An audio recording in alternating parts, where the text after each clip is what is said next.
या पवित्र देव निर्मित जीवसृष्टीमध्ये जो जो जीव म्हणून जन्माला येतो त्या जीवाच्या जीवनात खरा शोध जर त्याच्या जीवनात काय असेल तर तो सुखाचा असतो.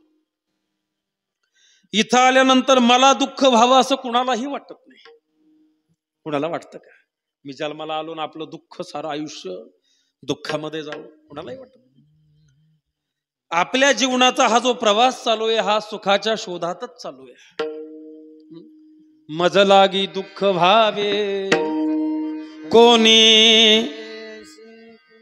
ऐसे भावे ना जीवे. जन्माला आला जरा बरे दिवस आले लोक देवाला प्रार्थना केली देवाला नवस केला देवा काही जरी झालं तरी चालेल पण माझ्या जीवनात सुख नको आहे असं आहे का कोणी? नाही ना. प्रत्येक जण सुखाकरता प्रयत्न करतो. प्रत्येक जण सुखाकरता प्रयत्न करतो. कबीरदास महाराज म्हटले जो देखे सो दुखिया बाबा सुखिया कोई नहीं रे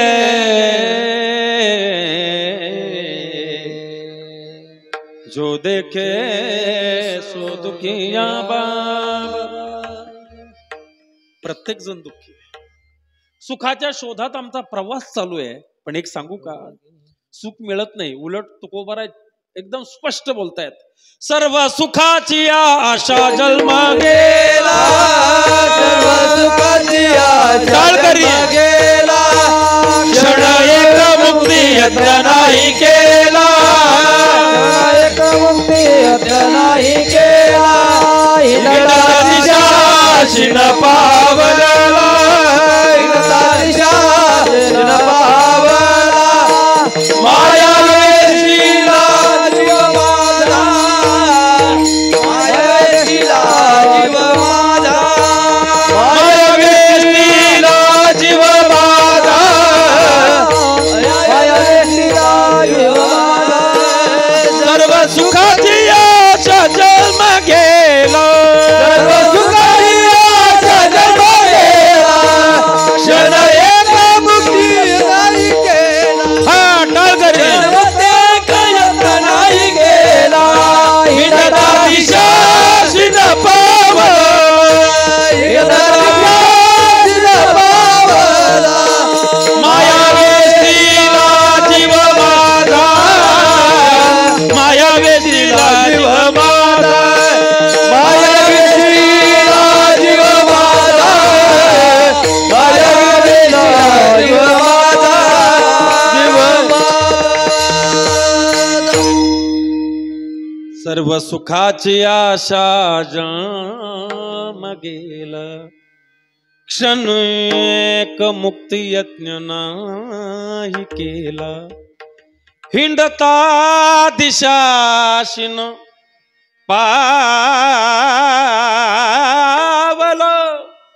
माया वेष्टीला जीव माझा. सर्व सुखाच्या आशेत जन्म गेला. एखाद्या म्हाताऱ्या माणसाला विचारायचं बाबा आयुष्यभर संसार केला तुम्ही तुमच्या जीवनात सर्व कुटाणे कशा करता? तुम्हाला बाबाचं उत्तर येईल सुखा करता. सर्व कशा करता केलं? समाधाना करता केलं बाबा मी माझ्या जीवनात समाधान होईल. पण तुकोबाराय म्हटले त्याला शपथ घालून विचारा का रे वय झालं आपण म्हातारे झालो शेवट आपला जवळ आलाय आता झालं का सुख बाबा? तर त्याचं हेच वाक्य राहील सर्व सुखाचे या आशा जन्म गेला. म्हातारं झालो जन्माला आलो लहानपणी वाटलं खेळल्यानं सुख होईल मनसोक्त खेळलो. घरचे आरडायचे गल्लीत खेळू नको अभ्यास कर. खेळण्यात सुख वाटलं खेळलो पण सुख नाही झालं. शिकलो नोकरीला लागली पैसा कमवणं सुख वाटायला लागलं कमवला सुख नाही झालं. नंतर वाटलं लग्न करावं सुख नाही झालं. मुलं बाळ होत नाही दुःख आहे झाले सुख नाही. संसाराचा गुणधर्म आहे सुख पाहता जवा पाडे दुःख पर्वता एवढे. संसाराचा हा धर्म आहे. सर्व सुखाच्या शेवटी म्हातारा होऊन मरून जातो, पण सुख काय माणसाच्या मरे पदरात पडत. मागुता जन्मधरी, मरे मागुता जन्मधरी, मरे मागुता जन्मधरी, मरे मागुता जन्मधरी, बालपण गेले नेता, बालपण गेले तारुण्य दशे विषय व्यथा,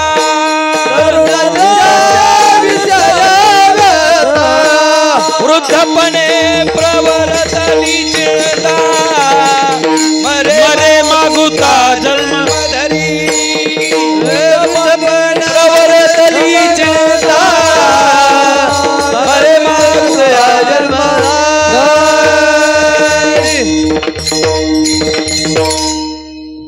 चंद्रकांत महाराजांनी छान प्रमाण दिलं. बालपण गेले नेनता, खेळण्यात गेलं. तारुण्य दशे विषय व्यथा, तारुण्य विषयात गेलं. वृद्धपणे प्रवर्तली चिंता, मरे मागुता जन्मधरी. पुन्हा जन्म पुन्हा मरण म्हणजे दुःख हे आहेच. सुख पाहता जवा पाडे दुःख पर्वता एवढे. सुख सुख म्हणता म्हणता निघून जातं प्रपंचातलं सुख, संसारातलं सुख. ऐका, ज्ञानोबा ज्ञानेश्वरी मध्ये म्हणतात, मृत्यू लोकात जर सुखाची गोष्ट कानावर पडली तर मला सांगा. म्हणो नि मृत्यू लोकी सुखाची कहाणी, ऐकी जे लकवणाचे श्रवणी, का सुख निद्रा का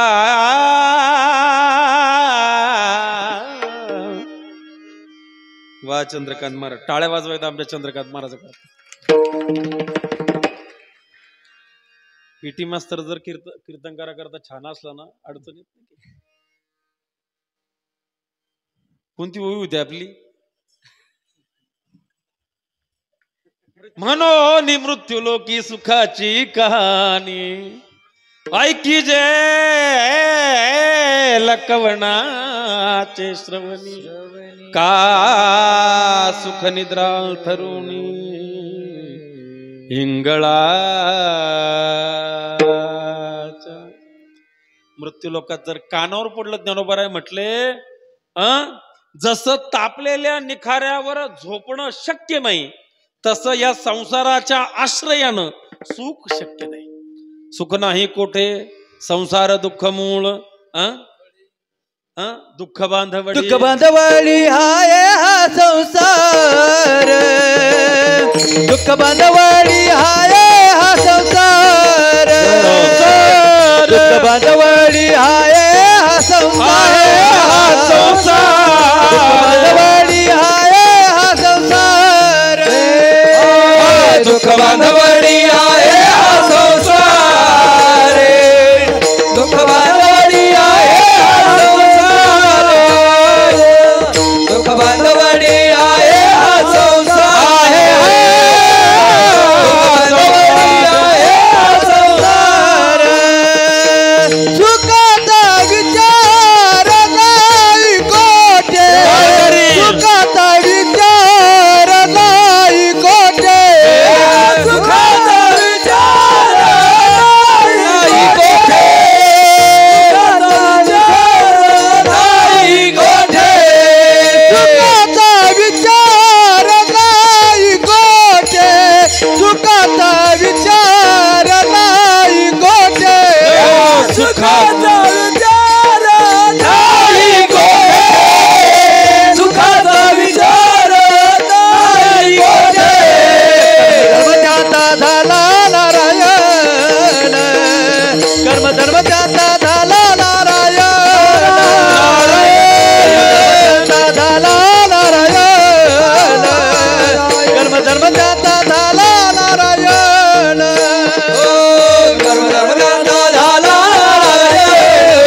दुःख बांधवडी आहे हा संसार, दुःख बांधवडी आहे हा संसार. संसारात सुख नाही. मग काही लोक त्रस्त झाले. ते म्हटले को महाराज आम्ही इथं प्रयत्न करून सुख भेटत नाही, सुख भेटत नाही, मग सुखी होणारच नाही का आम्ही? तुकोबारे म्हटले कोण म्हटलं सुखी नाही होणार? संसाराच्या आश्रयानं जरी दुःख असलं, संसाराच्या आश्रयानं जरी दुःख असलं तरी संसार हे आपलं ध्येय नाही. संसाराला आपण आपलं ध्येय समजायला लागलो म्हणून आपण दुःखी होत. खरं सांगा, इथं आल्यानंतर फक्त एवढंच करायचंय का आम्हाला? लेकरं बाळ, नोकरी, पैसा, छान घर, शेतीवाडी एवढंच आहे का? नाही. फक्त विषय विकारालाच नाही ना. हे ध्येय नाही आमचं, हे साधन आहे आमचं. हे आम्हाला या ठिकाणी निरासक्त वृत्तीनं या साधनाचं अवलंबन करायचंय. मात्र आमचा खरा सत्य प्रवास जर कुठे असेल तर तो पंढरपूरच्या पांडुरंगाकडे आणि देवाकडे. तुकोबाराय म्हटले याच्या आश्रयानं तुम्ही सुख शोधताय संसाराच्या, शक्य नाही ते. तुम्हाला जर सुखी व्हायचं असेल तर आपुला तो एक देव करुणी घ्यावा, आपुला तो एक देव करुणी घ्यावा, आपुला तो एक देव करुणी घ्यावा, वाटाळ करी आपुला तो एक देव करुणी घ्यावा. टाळ टाळ धनाधन टाळवा, टाळ फुटले तरी चालतील. आपुला तो एक देव करुणी घ्यावा, आपुला तो एक देव करुणी घ्यावा, आपुला तो देव करुणी घ्यावा,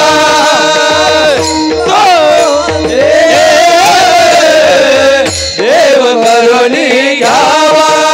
तेने बिना जीवा सुख नये, तेने बिना जीवा सुख नये, बिना जीवा सुख नये, तेरे बिना जीवा सुख नये, बिना जीवा सुख नये,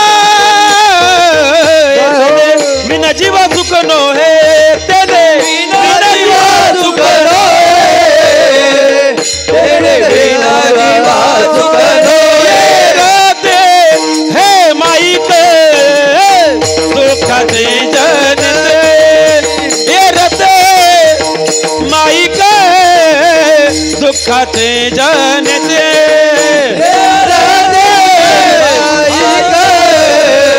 सुखाची जनती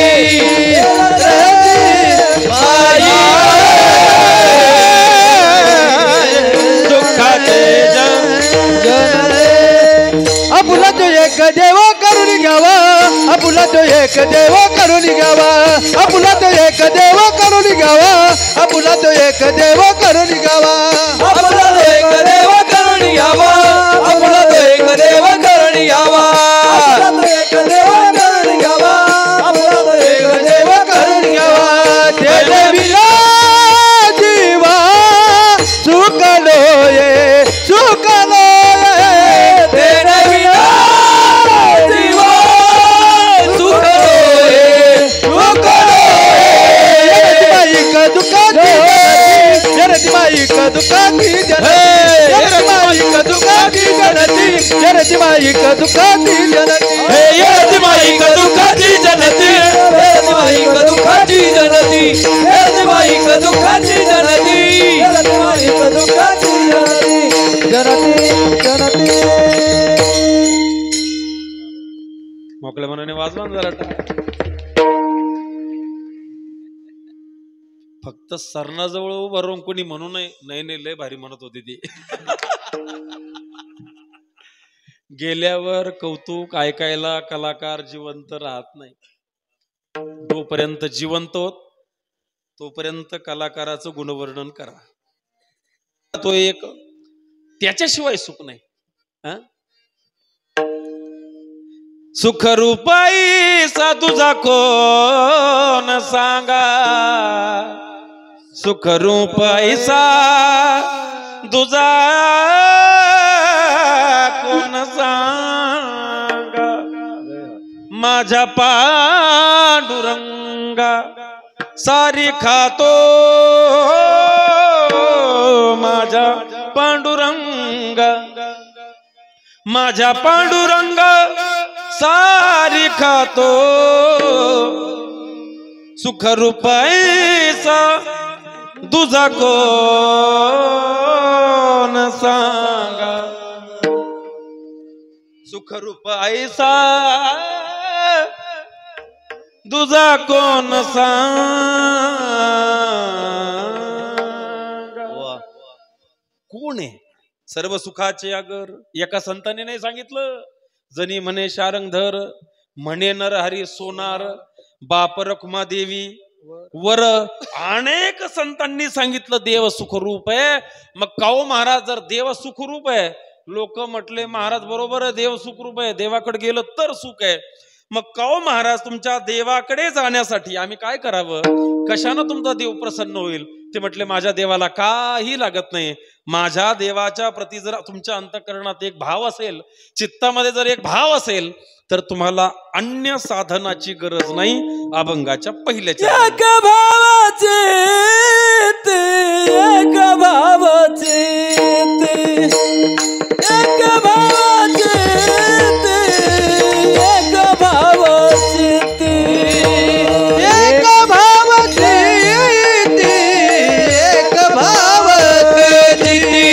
एक भावाचे एक भावाचे एक भावाचे एक भावाचे जय हो जय हो बाबा.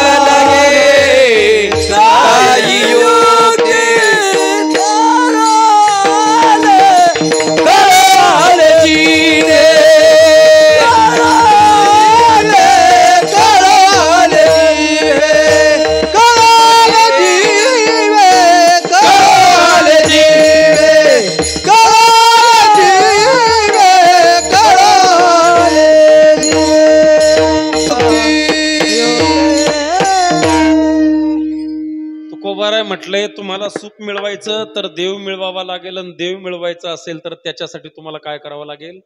तुमच्या अंतःकरणात भाव ठेवावा लागेल. आपल्याकडे वेळ कमी प्रमाण आपण सरळ बघू. आता कुठलीही साधना करा, त्या साधनेच्या बुडाशी जर प्रेम असेल, भाव असेल, तरच ती साधना काय होते? फलीभूत होते. मी तर यापुढे जाऊन सांगेन, कुठलंही काम असू द्या, त्या कामाच्या बुडाशी जर तुमचं स्नेह असेल, श्रद्धा असेल, प्रेम असेल, तर प्रेमानं भावानं ते काम उत्तम प्रतीचं होतं.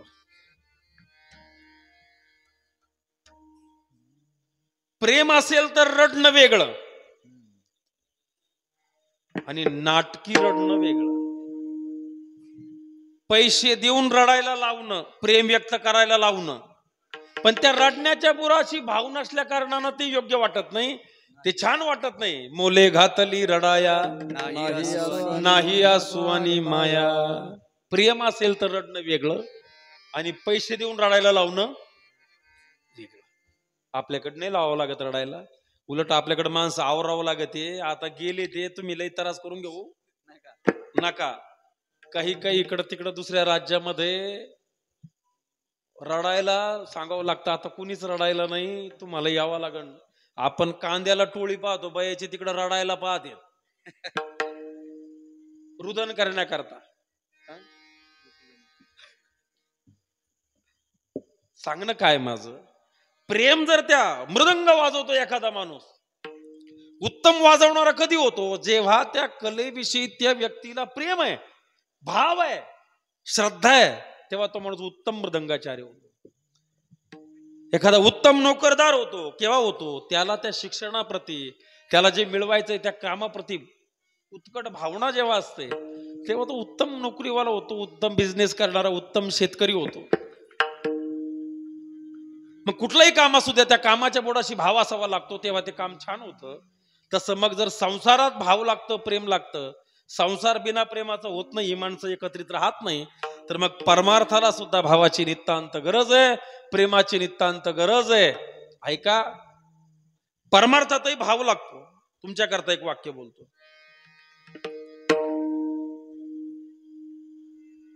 तुम्ही देव्हाऱ्यात काशाचे, ऐका बर का, देव्हाऱ्यामध्ये काशाचे, तांब्याचे, ऐपत असली तर चांदीचे, बडगंज पैसा जर असेल तर सोन्याचे, कशाचेही असणाऱ्या मूर्ती ठेवा, पूजा करा. आणि जर तुमच्या अंतःकरणात भाव नसेल तर तुकोबराय म्हणतात, ते सोन्याचं जरी असलं, काशाचं, तांब्याचं जरी असलं, तरी त्या देवाला त्या पूजा करत असताना देव कशाचे याला महत्व नाही, तुमच्या अंतःकरणात भाव किती आहे हे महत्वाचं आहे. तुका म्हणे भावाची कारण, तुका म्हणे भावाची कारण, तुका म्हणे भावाची कारण, तुका म्हणे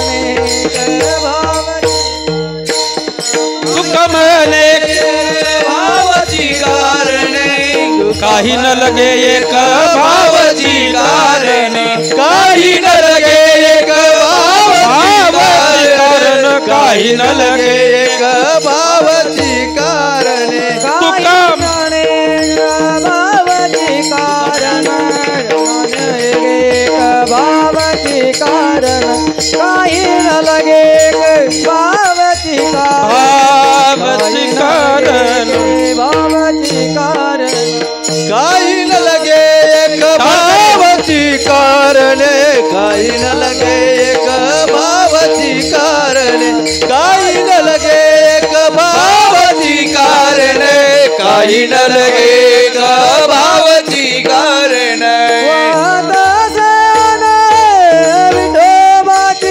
तुका म्हणे आन विठोबाची, तुका म्हणे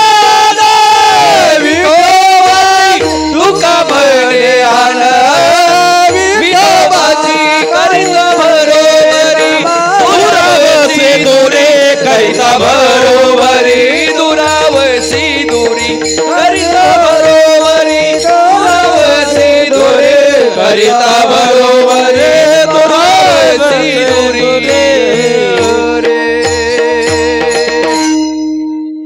कासया पाषाण पूजित सा पितळ, अष्टधातू खळ भावे वीण. ते म्हटले कास तांब कशाचे असू द्या, कासया पाषाण पूजितसा पितळ, कशाची पूजा करताय तुम्ही हे महत्वाचं आहेच आहे, पण जर कासया पाषाण पूजितसा पितळ, अष्टधातू खळ, पण भावे वीण व्यर्थ आहे. भाव पाहिजे. तुका म्हणे अवघे फिके भावावीन, मीठ नाही अन्न तेने नाही. जसं जेवणात मीठ नितांत गरजेचं आहे, आणि परमार्थात भावाविन परमार्थ व्यर्थ आहे, आणि मिठाविन जेवण व्यर्थ आहे. ऐका, कितीही सुगरणबाई असू द्या, जेवणात जर मीठ नसेल तर ते कितीही सुंदर असू द्या, जेवण कसं आहे, शून्य, व्यर्थ आहे. ऐका, एक उदाहरण फार गोड ऐकलेलं आहे मी. येत्या सत्यभामा आई आणि रुक्मिणी आई साहेब भगवान कृष्ण जवळ होत्या. जेवण बनलं, दोघी जवळ होत्या. सत्यभामा आईला पहिल्यापासून जरा सुंदरतेचा थोडासा अभिमान होता, कारण त्या सुंदर होत्या. आईसाहेबांनी सहज प्रश्न विचारला देवाला, देवा खरं सांगाव सर्वात सुंदर कोण आहे? आता ज्यानं विचारलं त्याला म्हणता येईल का कुरूप आहे म्हणून? नाही.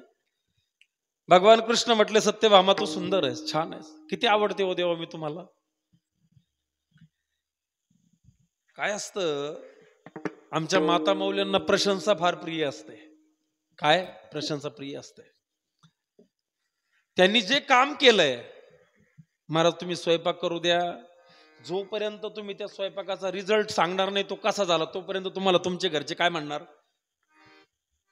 कस काय झाला, छान झालं का जेवण, काही चुकलं नव्हतं ना, मीठ तर जादा नव्हतं ना, कमी तर नव्हतं ना. जेव्हा माणूस त्याची प्रत्युत्तर पूर्ण उत्तर छान देईल, तेव्हाच त्या काय होतात? शांत होतात.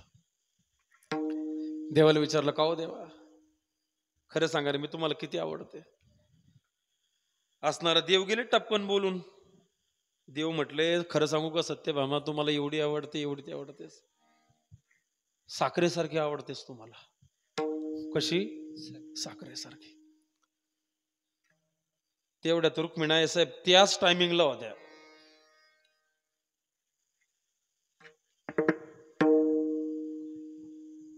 रुक्मिणी साहेबाचा चेहरा पाडला. सांगितलं, देवा कशी आवडते तुम्हाला ती? साखरेसारखी. रुक्मिणी साहेबांना विचारलं, का हो देवा, मग आम्ही काय बाकीचे तुमची भक्ती करत नाही का? बाकीचे काय तुमच्यावर प्रेम करत नाही का? आम्ही आमचं पण तुम्ही आराध्य दैवताचा आहात ना, मग मी कसं आवडते ते सांगा. देवानं सांगितलं, खरं सांगू रुक्मिणी, तुम्हाला मिठासारखी आवडते. महाराज एकीला साखर आणि एकीला मीठ. जिला मीठ म्हणलं तिची पायाची आग गेली ना मस्तकाला. आणि एकदा का आमच्या माता माऊल्यांचा जर जगदंबेचा अवतार झाला का अवघड असतं मग. सगळं काम करतात त्या, पण काम करण्याची पद्धतच बदलून जाते. त्या तांब्याच्याच ठिकाणी ठेवतात. ते घरातले भांडे भांड्याच्याच ठिकाणी ठेवतात, पण ठेवण्याची पद्धत बदलती. आवाज येतो, आवाज. सुभाष मामा, काय येतो? आवाज येतो, आवाज. भयांचं लय अवघड राहतं महाराज. जर रागावलं ना अवघड असतं. घरात सर्व काही झोपण्याचे कपडे छान असतात, गोधड्या वगैरे छान असतात, पण या जर बिघडल्या ना, रुसल्या ना, तर ह्या राईट तेवढ्या थपीतून राईट फाटकीच गोधडी काढणार. काय शास्त्र आहे मला काही कळलं नाही. तेवढ्या गोधड्यातून त्या कधीच प्रकाशात झोपणार नाही. खोलीचा एक कोपरा अंधारच बघणार. कशाला? रुसण्याकरता. काय शास्त्र असेल ते. राजा राजवाड्यापासून आलाय ते. रुक्मिणी बिघडल्या. महाराज सांगितलं, देवा मी तुम्हाला साखरेसारखी, ती साखरेसारखी, मी मिठासारखी. रुसल्यामुळे तिचा रुसवा काढण्याकरता देवानं आचार्याला एक दिवस सांगितलं, हे बघ भाऊ, जेवणामध्ये मीठ नावाची गोष्टच टाकायची नाही. जेवण बनलं, जेवण बनल्यानंतर रागाच होता. देव जरी असला तरी बायको आहे ना शेवटी. सोपं नाही महाराज.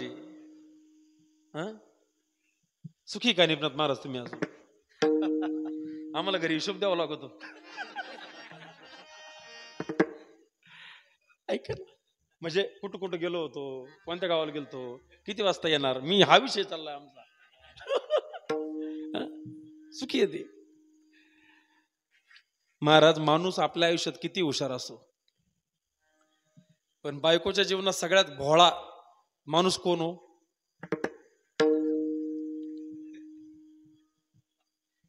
कोण? लग्न नाही झाले बरं, सर्वात हुशार माणूस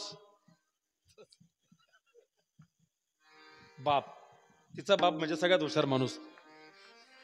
आणि सगळ्यात येडपट म्हणजे कोण? ती म्हणते, बाबा मी होते म्हणून आणलेले ते गिऱ्हाईक काय धोरणात होतं का तुमचे?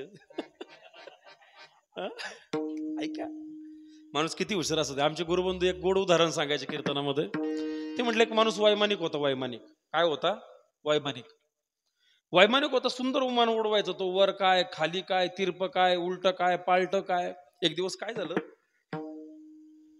तो घरी आला का बायकोला कोण वर्णन करून सांगायचं स्वतःच, हे बघ मी असं विमान उडवलं, वरती गेलं, खाली गेलं, तिरक केलं, असं उतरवलं, तसं उतरवलं.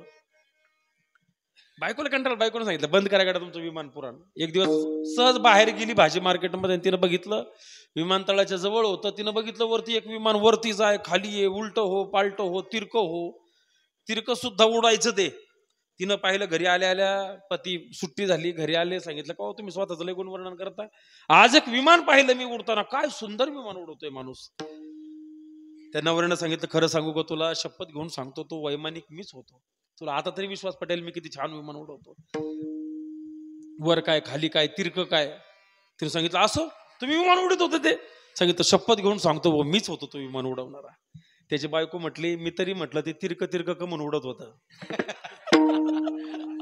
तुम्हाला नाही कळलं, जवळजवळ सर्वांची विमानं कशी आहेत आपले, तुम्ही किती सोयीचे राहा ते नाही ताळमेळ खात भाऊ. ऐका, विनोद म्हणून सांगितलं.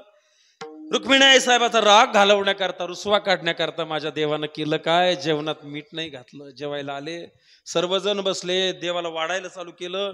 रुक्मिणी आई साहेबाला सांगितलं बस आज तू जेवायला आमच्या बरोबर बस. सर्वजण बसले, सत्यभामा आईलाही जेवायला बसवलं. सर्वजण जेवायला बसले, जेवणात मीठ नाही. त्यावेळेस असणार असा राग असणाऱ्या रुक्मिणी आई साहेबाला सांगितलं देवा आचार्याला बोलवा पहिलं. आचार्य साहेब आल्या, बोलायला लागल्या. सांगितलं देवानं सांगितलं एक शब्द बोलू नको त्याला.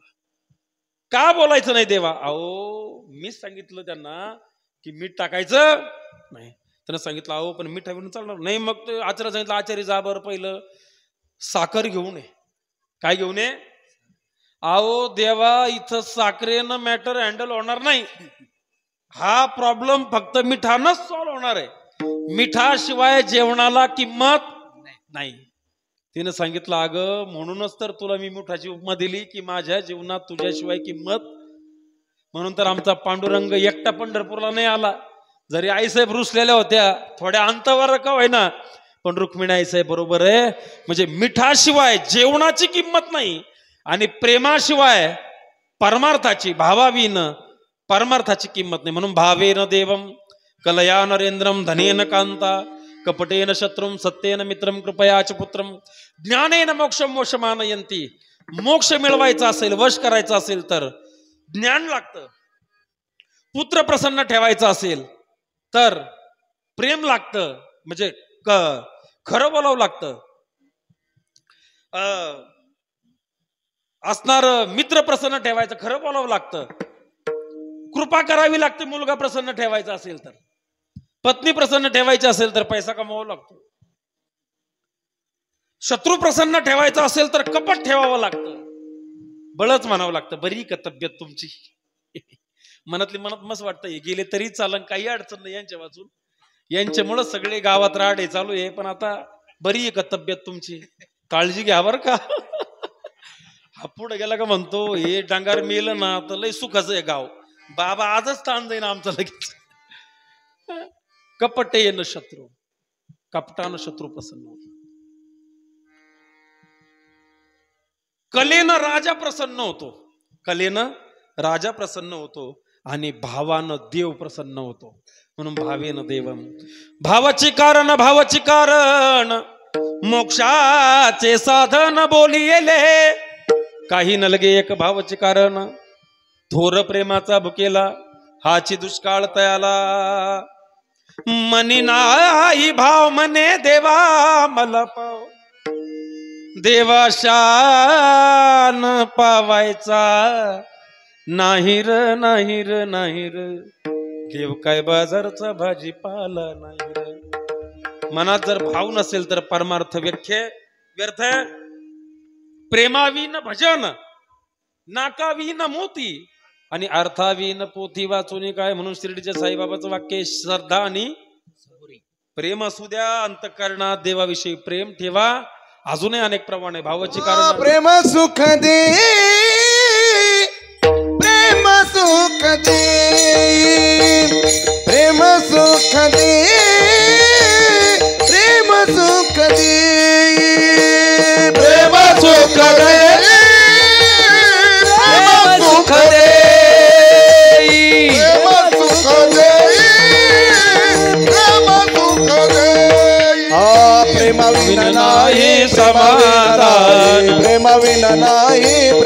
दिला नाही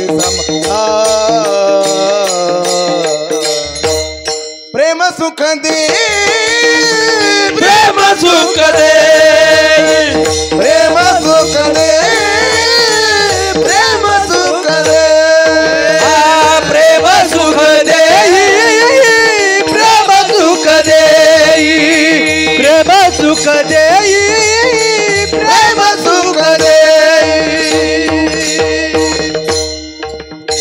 म्हणून तर देवाकडे तुकोबारा म्हणतात प्रेम सुख देई प्रेम सुख देई.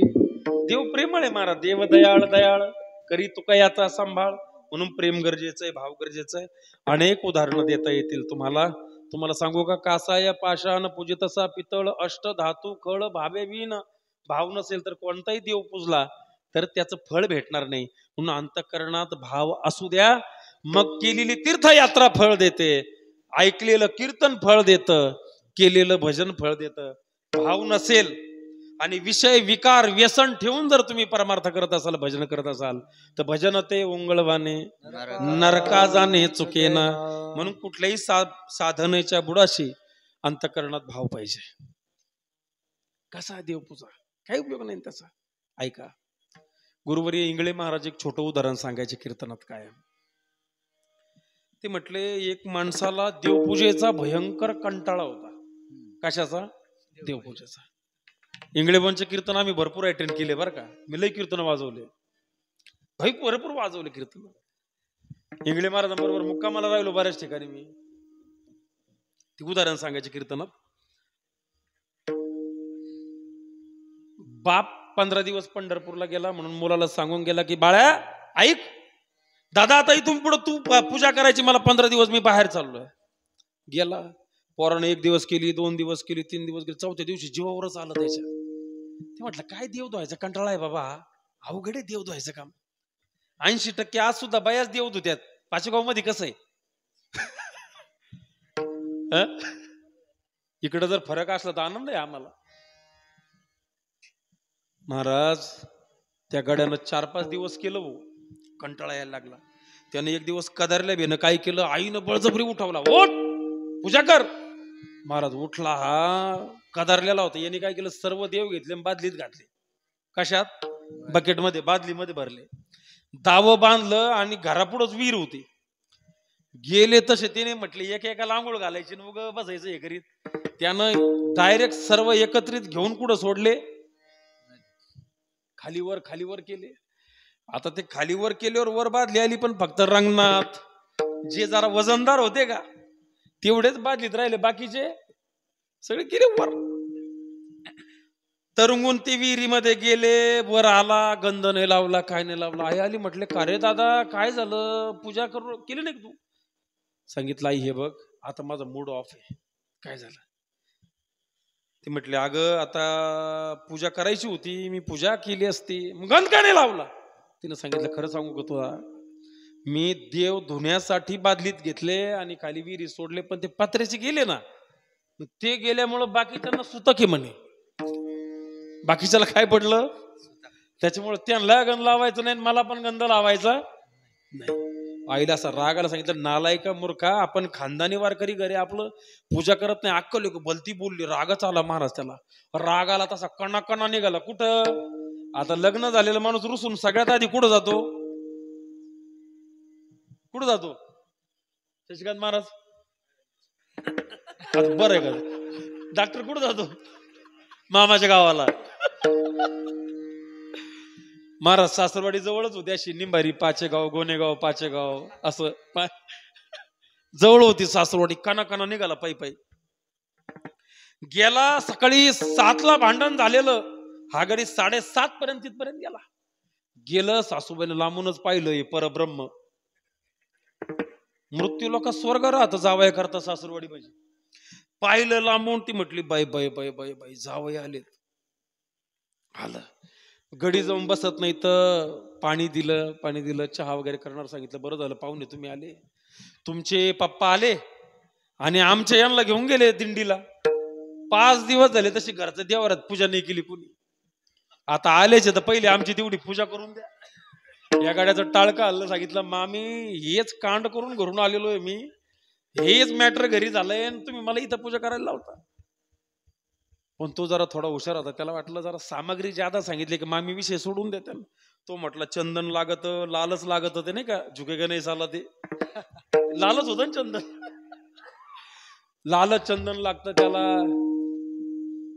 पाठ लागतो घासायला, अत्तर लागतं त्याला, रेशमी वस्त्र लागतात, धूप असाच लागतो, नैवेद्य तसाच लागतो, सगळं अवघड सांगितलं. पण ते म्हटले अहो आमचे शेजारीच ब्राह्मण राहिला, तुम्हाला सगळं अवेलेबल करून देते. बाबा बाबा बाबा यो म्हटलं आता का आपल्याला करायची काही पूजा. भल तर टपर उपरनं घेऊन बसला कुठं, सासरवाडीत देवाऱ्या पुढं पूजा करायला. पूजा सुरू झाली, पण यानं अगरबत्त्या पेटवल्या महाराजा, अगरबत्त्या ब्रँडेड. शेजाऱ्याकडे आवाज गेला, शेजाऱ्याच्या गंगूबाई, सखूबाई, भामाबाई पळून पळतच आल्या. ते म्हणले काय भानगडे, सत्यनारायण आहे का काय, देवा आले काय घरी. तिने लग्नाची खोली थोडी उघडली तर सगळा धुरच, धुपन नैवेद्यन. तिनं सांगितलं काय कोण आहे. ती म्हणे अहो हळूच बोला, पाहुणे पूजा करते जावई आमचे. ती म्हटली बाई बाई बाई बाई पूजा पाहिल्या पण आशा नाही पाहिल्या, पाहुण्याला सांगा ना आमची करून जा म्हणून. आगडे म्हटलं आता चला गड्या भाऊ, आता मेलेलं परवडलं भाऊ, जीवच देतो म्हणे. जीव निघाला कना एक शेतकऱ्याची विहीर पाहिली महाराज, उडी मारणार तेवढ्यात बागायतदाराला, कायला मरतो, आत्महत्या करणं पाप आहे दादा, मरतो कशाला, अक्कल आहे का तुला, कळतं का लेकर बाळ उन्हात पडतील. तुला घरचे सांभाळत नसेल तर टेन्शन घेऊ नको, पण मरू नको. तुला सकाळचा नाश्ता, सकाळचं जेवण, सकाळचा चहा, दुपारी विश्रांती, राहायला खोली बांधून देतो, दुपारून असणारं जेवण, संध्याकाळी झोपायला गादी, तक्के, तू जे म्हणशील. तुला इथं बातम्या पाहिलं, टीव्ही सगळं करून देतो. फक्त एकच काम करायचं, इथं म्हाताऱ्याचं थडगं बांधले, सकाळ संध्याकाळ पूजा करायची. म्हटले बाबा मला खरं सांगा, ते विहिरीत पडला असं का वर आला असं. आता अशा पुढं सोन्याचे देव ठेवले, काशाचे तांब्याचे ठेवले, कासया पाषाण पूजितसा पितळ, अष्टधातू खळ भावे विन. म्हणून आपल्या अंतःकरणात भाव ठेवा. जर आपल्या अंतःकरणात भाव ठेवला तर हा एक भाव आपल्या चित्तात जर असेल तरी न लगे काही युक्ती. युक्ती म्हणजे साधन. तसं न्यायशास्त्रामध्ये युक्ती या शब्दाचा अर्थ तर्क असा होतो. ते म्हणतात नका युक्त्या लढू, युक्त्या म्हणजे तर्क, नका तर्क वितर्क करू. पण युक्ती म्हणजे साधन, काहीतरी युक्ती सांगाव म्हणजे काहीतरी साधन सांगा. आपल्याला जो भाव अभिप्रेत आहे ते म्हणतात एक भाव चित्ती तरी न लगे काही युक्ती, अन्य साधनाची गरज नाही. तुम्हाला कसं कळलं तुकोबार आहे. ते म्हटले अरे बाबा माझा अनुभव आहे हा अभंगाच्या दुसऱ्याच्या. कळोले जीवे कळोले जीवे कळोले जीवे कळोले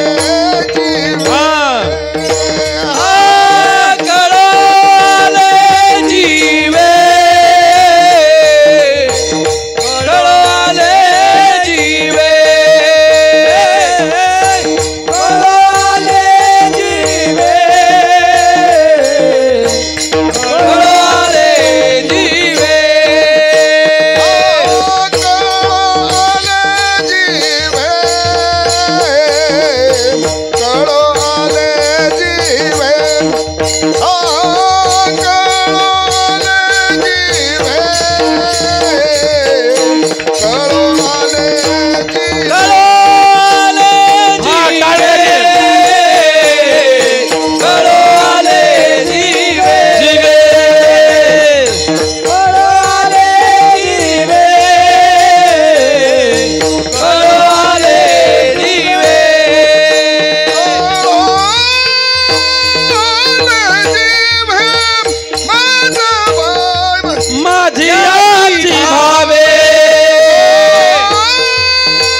जिवे मज माझियाची भावे, माझ्या भावानं मला देव प्राप्त झाला, कळून आलं, अनुभव आले अंगा, ते या जगा देत असो, तुका म्हणे चाकुनी सांगे, मज अनुभव आहे अंगे. आम्ही आनंद भोगला, सेवितो हा रस, सेवितो हा रस, वाटितो अनिका. आधी आम्ही आनंद घेतला, घ्या रे होऊ नका रानवारी, विटेवरी जाची, विटेवरी जाची पाऊले समान. म्हणून तर तुका म्हणे साक्षी आले, तरी केले प्रगट, म्हणून कळू आले जिवे, मज माझी याची भावे. काही नाही महाराज, प्रेम ठेवा, हा माझा अनुभव आहे, भाव ठेवा, माझा अनुभव आहे. जर भावयुक्त अंतःकरणानं त्याचा आठव केला तर सुखनाम देव दुसरीकडे जरी गेला असला तरी तुमच्या मोहर येऊन टाकेल. आठवची नाही देव त्याला, दुरी नाही देव त्याला, दुरी नाही देव त्याला, दुरी नाही देव त्याला. शुद्ध जाता भाव झाला, शुद्ध जाता भाव झाला, शुद्ध जाता भाव झाला, शुद्ध जाता भाव झाला. दुरी नाही देव त्याला, दुरी नाही देव त्याला, शुद्ध भावानं जर त्याची आठवण केली तर दुरी नाही देव त्याला, त्याला देव नाही, त्याला देव दूर नाही. आणि जर असणारे अशा शुद्ध भावनेनं त्याची आठवण काढत राहिले तर आठवची पुरे, सुख अवगे मोहरे, सुखनाम देव तुमच्या समोर येऊन टाकेल. प्रेमानं त्याची आठवण करा. एकदा सर्वांनी वरती हात करा. प्रेमानं त्याची आठवण करायची ना आपल्याला सर्वांनी. विठोबा रखुमाये, विठोबा रखुमाये, विठोबा रखुमाये, विठोबा रखुमाये, विठोबा रखुमाये, आहा विठोबा रखुमाये, विठोबा रखुमाये, आहा विठोबा रखुमाये.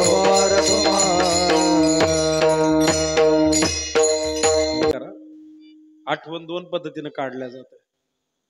काही लोक द्वेष म्हणूनही आठवण काढतात, शाप देण्याकरता पण आठवण काढतात, आणि काही लोक प्रेम म्हणून आठवण काढत असतात. पण आपल्या जीवनात आपण आठवण काढत असताना परमेश्वराची आठवण काढा आणि प्रेमानं काढा. आपली पण लोकांनी आठवण काढावी, पण ईर्ष्या म्हणून, द्वेष म्हणून, आपल्या ठिकाणचे अवगुण म्हणून आठवण कोणी काढू नये.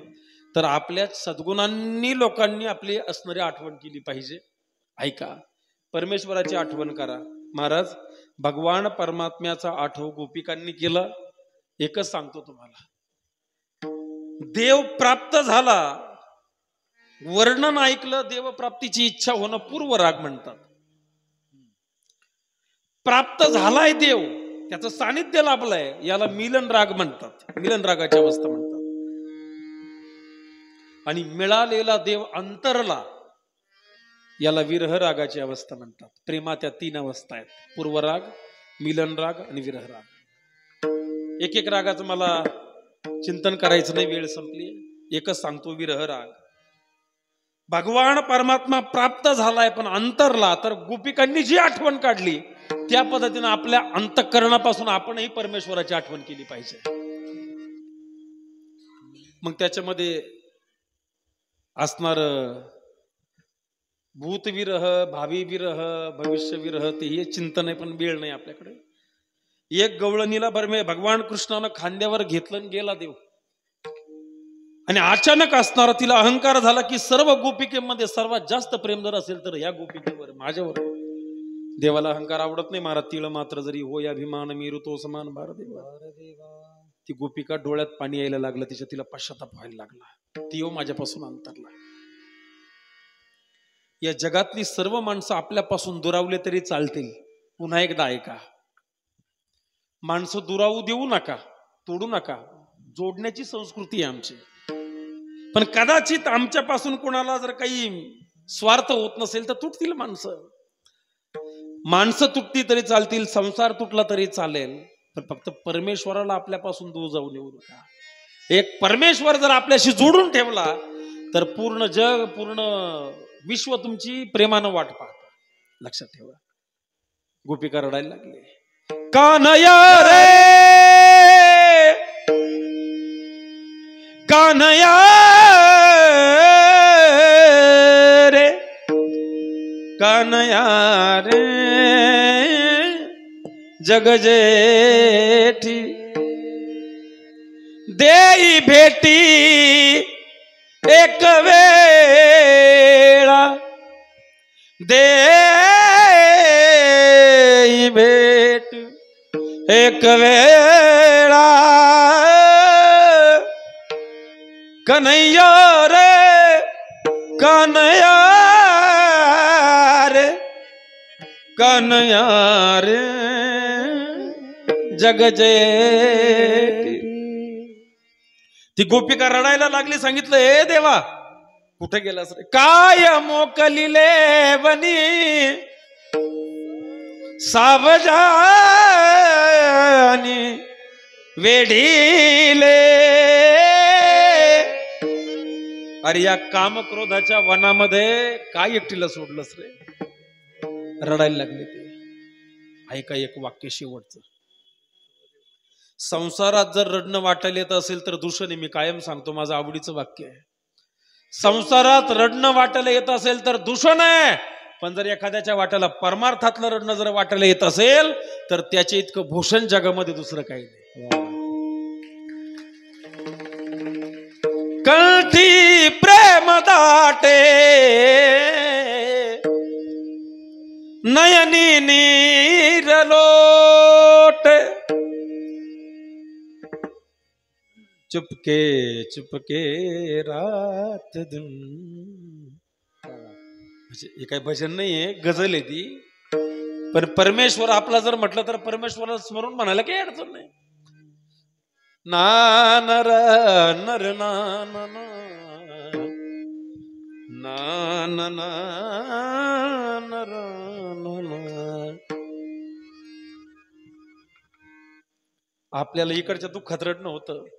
चिट्ठी न कोई संदेश,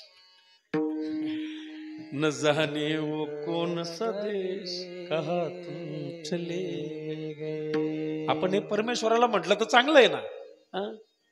कहा तुम चले गए, इस दिल को लगा के ठेस, जाने वो कौन सा देश, कहा तुम चले. मला ती गोपिका म्हणायला लागली, देवा काय रे तू? काय मोकलिले बनी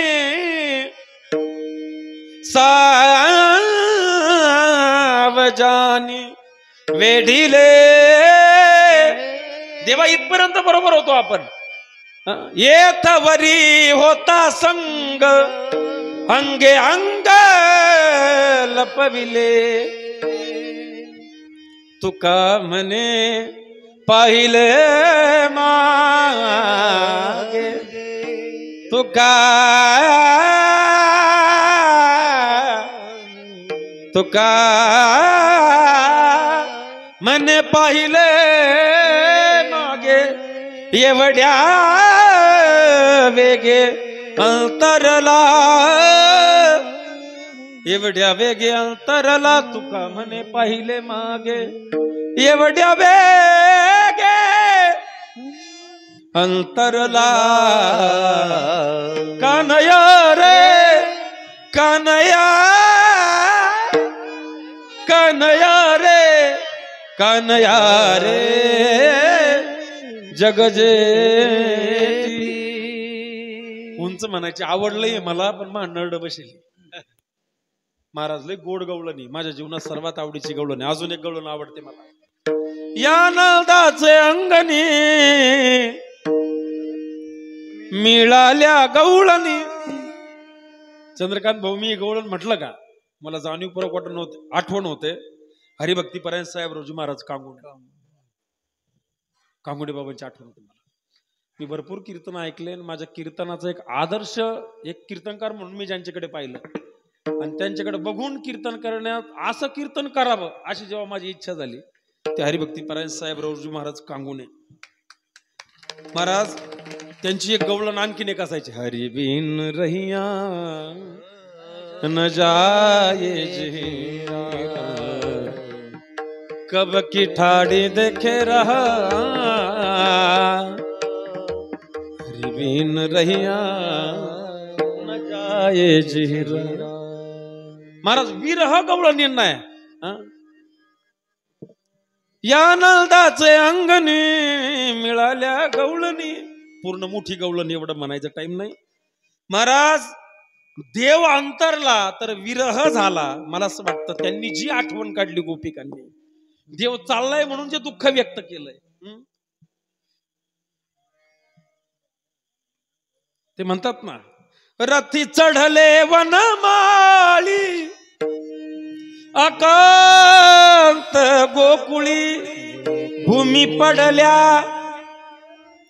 व्रजबाळी, कोण त्या सांभाळी, नयनीच्या उदकानी भिजली वो धरणी रे, नंदाचे अंगणी मिळाल्या गवळणी. देवाला हा विरह बघवला नाही. ते म्हणतात देव बोले अक्रूरा, देव बोले अक्रूरासी, वेगी हक्की वो रतासी, या गोपिका शोकासी न पाहावे मजसी. एका जनार्दनी रथ गेला वो निघून, या नंदाचे अंगणी मिळाल्या. जसं या गोपिकांनी आठव केला असा जर आपण केला तर आठवची पुरे सुखा वगे मोहरे. अजून काय लागतं तुमच्या देवाला? ते म्हटले काही लागत नाही, त्याला फक्त एक लागतं, आठवण लागते. पण अजून काय लागतं ते म्हटले ते काय लागतं ते आपण बघू. पण एकदा माऊलीचं भजन करा. ज्ञानेश्वर माऊली ज्ञानराज माऊली तुकाराम, ज्ञानेश्वर माऊली ज्ञानराज माऊली तुकाराम, ज्ञानेश्वर माऊली ज्ञानराज माऊली तुकाराम.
टाळकऱ्याचा अधिकार आहे, शेवटची चाली म्हटली पाहिजे. पण परमार्थातले मोठे संस्कार आपल्या सर्व मंडळीवरती. म्हणून तुका म्हणे मन पूजा इच्छे नारायण, मन समर्पित करा. पत्रम पुष्पम फलम तोयम. पण याच्या पुढे काय लागतं?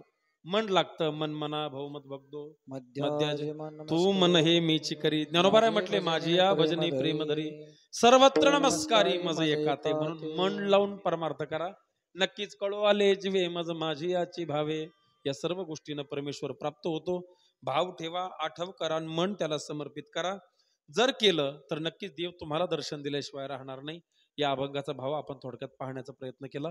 आजच्या या कीर्तनरूपी सेवेला पूर्ण विराम देतो. समस्त ग्रामस्थ सर्व असणारे पाचेगावकर, गैनीनाथ महाराजांची ही अतिशय गोड सेवा वर्षानुवर्ष 51 वर्षापर्यंत आपण केलेली आहे.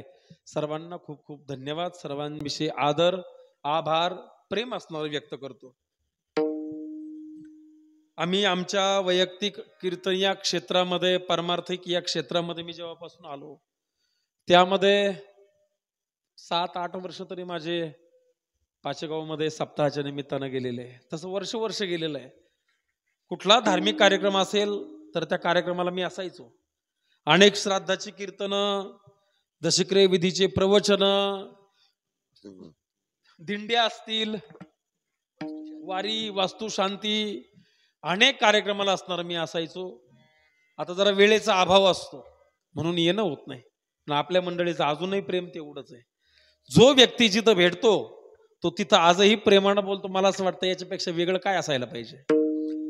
प्रत्येक वेळेस कीर्तन घ्यावं, सप्ताहामध्येच घ्यावं असा हट्ट आमचा अजिबात नाही. पण जेव्हा जेव्हा भेटाल तेव्हा तेव्हा आपण प्रेमानं बोलता, हीच फार मोठी आमच्या प्रेमाविषयी आम्हाला पावती. आणि पाचेगाव ग्रामस्थांना ते आतापर्यंत मांडलंय, प्रेम केलंय. जे काही थोडेफार हे चांगले दिवस आम्ही आमच्या जीवनामध्ये पाहतोय, परमार्थातले बरं का, हे आम्हाला जे स्टेज, हे कीर्तन, भजन, हे काही थोडंफार करायला, त्यामध्ये पाचेगाव ग्रामस्थांचा सुद्धा फार मोठा एक बहुमोल, एक फार मोठा वाटा आहे, हे मान्य करावं लागेल. म्हणून आपल्याही ज्या काळात आम्हाला नवीन कीर्तनं वाजवणं, त्या काळात आपण मंडळीने बोलावलं, सन्मान दिला, वाजवायला लावलं, कीर्तनं करायला लावली, सेवा दिल्या, खरोखर सर्वांचे खूप खूप आभार आहे. हे ऋण आमच्याच्यानं फिटणार नाही. पण जेव्हा जेव्हा येऊ, कृतज्ञता व्यक्त केल्याशिवाय आम्ही कधीही राहणार नाही. म्हणून सर्व पाचेगाव ग्रामस्थ सर्वांचंच प्रेम आहे. अनेक कुटुंबात घरी गेलो, जेवलो, माझं घर म्हणून मी अनेक कुटुंबांना समजलं. ती मंडळी आजही आमच्यावर प्रेम करते. खरं तर तुम्ही मंडळी चुकीची नाही, आमच्याकडे वेळ नाही, अनेक कार्यक्रमाची निमंत्रणं असताना आमच्यापर्यंत आली, पण आमचं येणं होणं जरा थोडंसं अवघड जातं. पण तुम्ही मंडळी, तुम्ही जे करताय ते आमच्यापेक्षा, आमच्या लायकीपेक्षा मोठं प्रेम, जास्त प्रेम आपण मंडळी करताय. सर्वांशी सुख लाभावे, दुःखी कोणी असू नये. फार मोठा माझा मित्र परिवार असणारा पाचेगावमध्ये आहे. वयाचा कदाचित मागं पुढं अंतर असेल, पण मित्र मात्र सर्वजण जिव्हाळ्याचे आहेत. या मित्रांकरता फक्त एकच आहे, दुःख अडवायला मित्रमंडळी करता. टेलर चहा असतील ना, मग दुःख अडवायला उंबऱ्यासारखा मित्र वनव्यामध्ये गारव्यासारखा, वाट चुकणार नाही जीवनभर तुझी, वाट चुकणार नाही जीवनभर तुझी, वाट चुकणार नाही जीवनभर